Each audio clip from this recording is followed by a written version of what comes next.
The former immigration minister is now the housing minister. He's the guy who got the record numbers to come in, and now he's thinking, oh my God, they need houses too? What?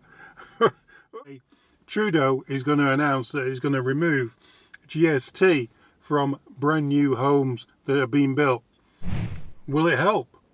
Who knows? It should, sort of things that he should have done years ago, but he's going to do it now because Polyev is pushing and pushing and pushing Trudeau, and Trudeau's got to do something. His popularity is down in the gutter, guys, down in the gutter.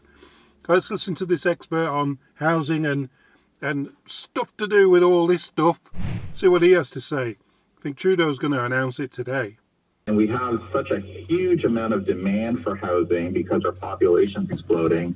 And we're not going to see the private sector is actually scaling back new launches and new starts. And that has nothing to do with, NIMBYs, or that has to do with, city policies.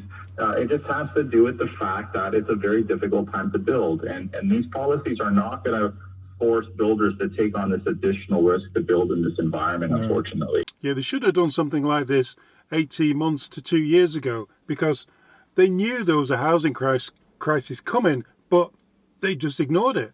To build an additional 3.5 million homes in 7 years is impossible. I mean, the housing sector cannot respond as quickly as some people are making it sound. They cannot go from tripling the number of homes they build overnight. There are a lot of constraints, and of course, labor is one of them. And we're already operating and building pretty much max capacity in Canada.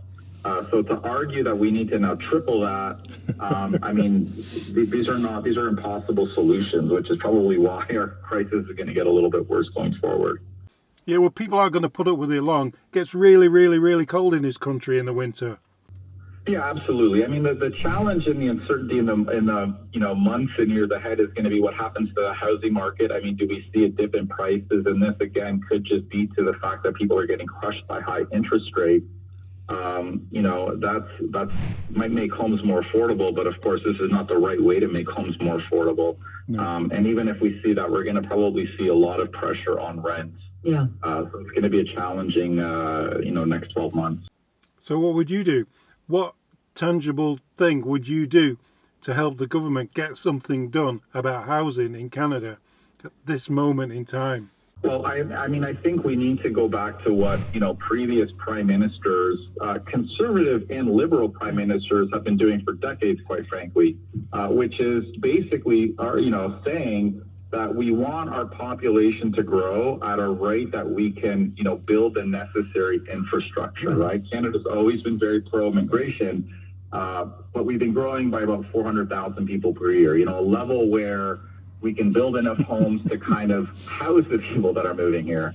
And this government's approach is to say, well, we don't care if we have enough housing, let's just have an unlimited rate of growth. And this is really what's causing the housing crisis. So every year, actually, our crisis gets worse because we're underbuilding each year. So, I mean, the first step is to match our population growth targets, which the number of homes we're building, and then eventually we can try to get supply to catch up. But the approach now is a bit backwards as far as I'm concerned. And the poorest households are paying the biggest price. The former immigration minister is now the housing minister. He's the guy who got the record numbers to come in, and now he's thinking, oh my God, they need houses too? What? Oh. Yeah, I mean, it is backwards. And listen, I think Canada is, very pro-immigration, and I think we all are, but I think it's our government's failure to grow it at such a rate, our population, when they know we don't have homes for people. And many of our clients are new immigrants, and they're kind of paying the price and feeling it as well.